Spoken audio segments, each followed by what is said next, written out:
Yo guys, welcome back to another video. Today we have the match analysis of Chelsea versus Everton, starting off with this scenario. And as you can see, this was the goal that Kai Havertz had a shot on target. Ben Godfrey got very unlucky and it was a wicked deflection really. It just completely changed the direction of the ball. I personally thought it was going in from Kai Havertz's shot, but from other angles it looks like it didn't, but some it does. So I'm still a bit confused. It went down as an own goal. Godfrey wouldn't have wanted the own goal, and Kai Havertz would have wanted the goal. So that's a little bit frustrating. But as you can see, Kurt Zouma played it into Callum Hudson-Odoi right here. Very good play from Callum Hudson-Odoi. Really drew out what's his name? Mason Holgate here, just there, and Andre Gomez trying to just worrying about it. Alan very wary of Jorginho over here, and then Keane is that Keane? I think it's Keane. Has to mark Havertz there. And with Iwobi, he's not a defender, he's a winger. But still, he should be aware that that's not the position you've got to be in. Because look at the space for Alonso in the middle here. And Callum Hudson was able to play a very simple through ball. Very nice, like, it's hard to explain. On his right foot anyway. Just slid it through for Marcus Alonso to just going through on goal. Kai Havertz made this run in yellow, in the yellow arrow, into the space which is blue in behind. Keane didn't know anything. Oh, it's good for... No, that's good for... I don't know. Anyway, the defender knew nothing about it. Alonso did hit it back to Kai with a lot of power, and it was difficult for Kai to change it and direct it into the goal. Like I said, I don't know if it was going in or not. It was on his right foot, on his weak foot anyway, but his right foot is also very good, despite him being left-footed.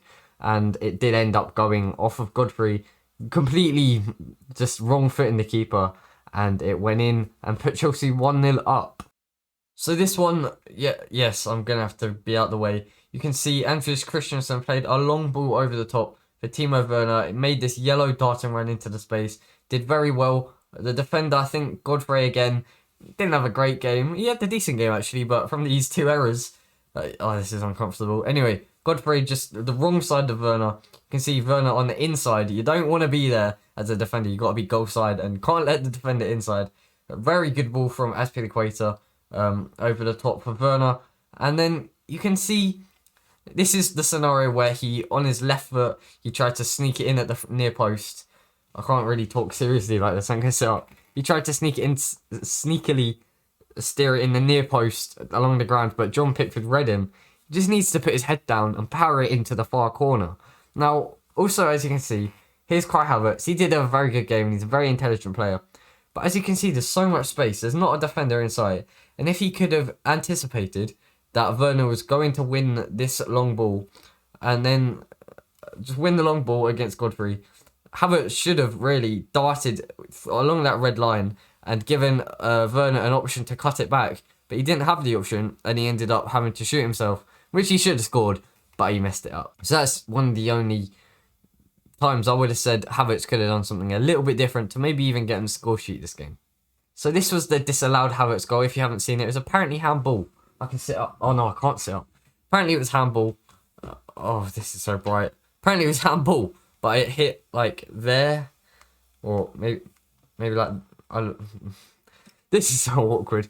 Maybe like there, like maybe a little bit lower, like on the bicep, like there.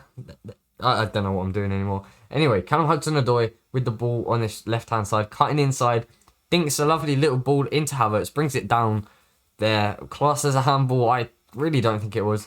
Faked the shot. Keane got sent by Havertz's fake shot, and then he was able to volley it into the bottom corner. Did get disallowed, like I said. But in this scenario, this is where I'd like a midfielder to be able to shoot. We see the best midfielders in the world: Bruno Fernandes, Kevin De Bruyne, Kimmich. They're all, I guess, attacking. Other than Kimmich, De Bruyne and Fernandes, they're both attacking midfielders, so they are expected to have long shots on them. But Jorginho and Kovacic and Kante really don't have a long shot on them. I think only Mason Mount is a good long shot taker. The only good long shot taker in our whole team. I can't even think of anyone else. So this is why I'd like Hudson to be able to trust Jorginho, just lay it off to him, and then have a shot from distance. Do remember he scored one long distance goal, but he literally side-footed it into the top corner. I'd like Jorginho to be able to have the technique to either curl it into the top right or just power it into the near post. Very good movement from Jorginho, but that's where I'd like him to improve his game, among with Kovacic and Kante as well. As you can see here, Alonso, I've done red arrows. Marcos Alonso, he didn't have to, but it would have been very nice if he made space over here, just darted across, gave Hudson Odoi an option, just basically pulling a Iwobi out position. Like I said, he's not a defender, he's a winger. So he's not the most defensive aware. He would have left way more space for Havertz to get in front of Keane, and maybe Werner to get behind Keane. So then if Havertz missed it, then Werner could get it, or if Werner missed it, then Havertz could get it. So that's the only thing I would prefer Alonso to do. Just pull defenders out of position, especially Iwobi, who's not even a defender. So onto the last scenario here is Everton attack, very rare. You can see Alonso sprinting back in blue, Kurt Zouma over here, Christensen here, Azpilicueta there, Reece James, the wrong side of DCL, which is not what you want. Jorginho and Kovacic, a little bit darker shades of blue. Midfield tracking back. I think that's number 10, Sigurdsson, who just laid the ball off for Richarlison. It was a very good opportunity for Richarlison, who actually embarrassingly, he was off balance and just sliced it wide, like over here into the stands. But he definitely could have. Look at Dominic Calvert-Lewin making this run. He's a very intelligent player. I like intelligent players. Kai Havertz, Mason Mount, Dominic Calvert-Lewin.